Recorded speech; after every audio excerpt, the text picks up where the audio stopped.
우선 중앙값을 알아보기 위해 우리나라 가구의 순자산 보유액을 구간별로 알아봤는데요.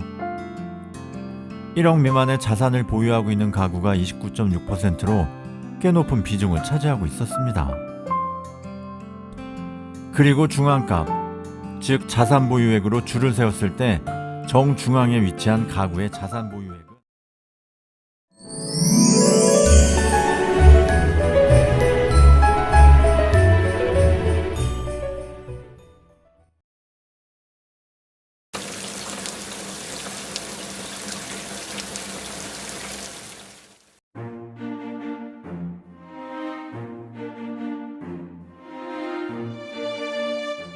가끔 SNS를 보다 보면 나와 다른 세상에 살고 있는 사람들을 만나게 됩니다. 세상에는 멋진 모습의 사람들이 왜 이렇게 많은 건지 한번 따라해 봤는데요.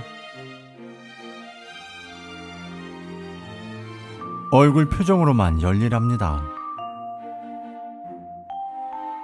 평상시엔 제 몸이 평범하다고 생각했었는데 그게 아니었나 봅니다. 그냥 배 나온 뚱땡이에 불과한 몸이었습니다.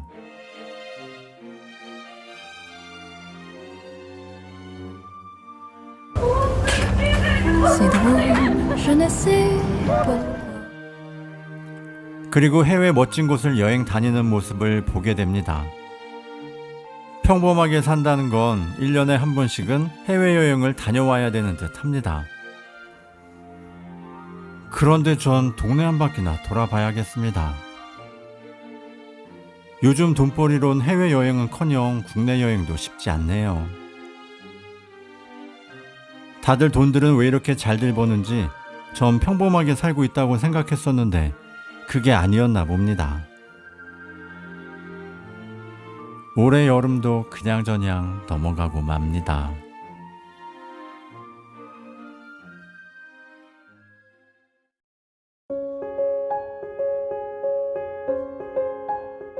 고급스러운 분위기, 딱 봐도 비싸 보이는 음식, 다들 자주 다니는 모양입니다. 인스타그램에 올라온 사진에 좋아요를 눌러줍니다. 그런데 전 오늘도 돼지국밥에 소주 한 잔을 마십니다. 대한민국에서 평범하게 산다는 게 어려운 일인 듯 싶습니다. 돼지국밥에 소주 한 잔이 평범하다고 생각했었는데 그게 아니었나 봅니다. 그리고 다들 환하게 웃고 있거나 행복한 표정을 짓고 있습니다. 저도 항상 웃으며 행복하게 살고 싶은데 말입니다. 웃을 일이 별로 없는데 나만 그런 건가?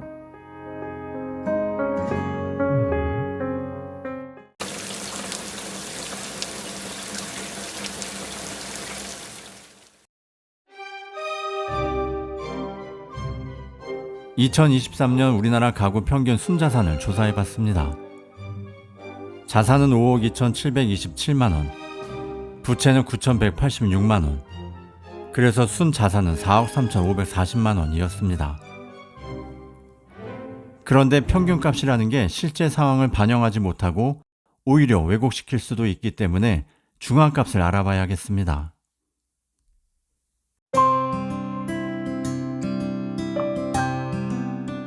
우선 중앙값을 알아보기 위해 우리나라 가구의 순자산 보유액을 구간별로 알아봤는데요. 1억 미만의 자산을 보유하고 있는 가구가 29.6%로 꽤 높은 비중을 차지하고 있었습니다. 그리고 중앙값, 즉 자산 보유액으로 줄을 세웠을 때 정중앙에 위치한 가구의 자산 보유액은 2억 4,700만 원이었습니다. 앞에서 봤던 평균 자산과 차이가 있는데요. 평균값이 아니라 중앙값이 실질적인 우리나라의 중간, 즉 평범한 사람들의 수준이라고 볼 수 있을 듯 합니다.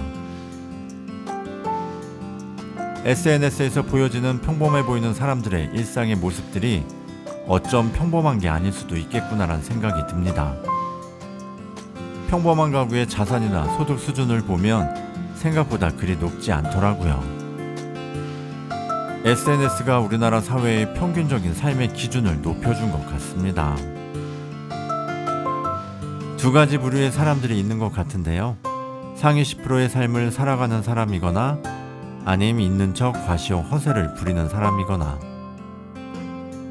아무튼 둘 다 평균적인 삶은 아닌 듯 합니다.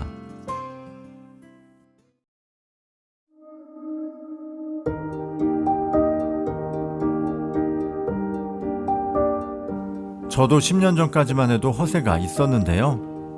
모아놓은 돈도 없으면서 해외여행을 다니며 좋은 호텔, 멋진 장소, 비싼 음식 등의 사진들을 카카오 스토리에 올리곤 했었습니다. 돈이 많아 보이는 모습을 보여주며 관심을 끌고 싶었던 모양입니다. 그런데 지금 와서 돌이켜보면 당시 가난하게 살았던 제 삶의 결핍이 문제였던 것 같습니다. 허세를 통해 저의 진짜 모습을 감추려 했으니 말입니다. 그런 생활은 가난한 현실을 잊게 했고 마치 부자가 된 것 같은 착각을 하기도 해주었는데요. 그러나 매번 집으로 돌아갈 때면 다시 가난한 현실로 돌아와야 했습니다. 오래되고 낡은 집, 침대 하나뿐인 나의 방, 돈 좀 모으라고 매일 잔소리하시는 어머니. 그런 반복적인 생활로 직장 생활 시작해서 10여 년 동안 모아놓은 돈이 하나도 없었습니다. 40이란 나이가 되어서야 정신이 차려지더라고요. 그나마 다행이죠.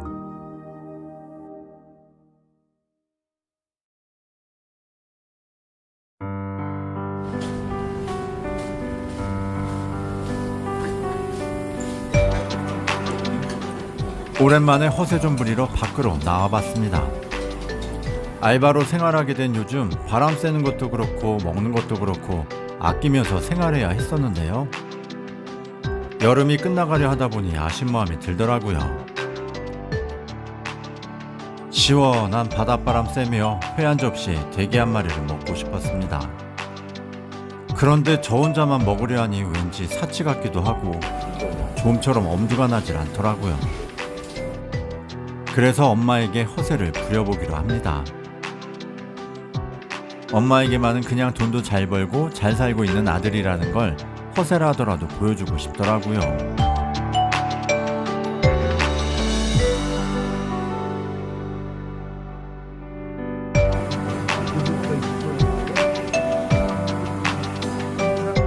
그런데 엄마가 이렇게 대게를 좋아하고 잘 드시는 줄 이번에 처음 알게 됐습니다.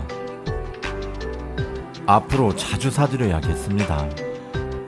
허세라 할지라도.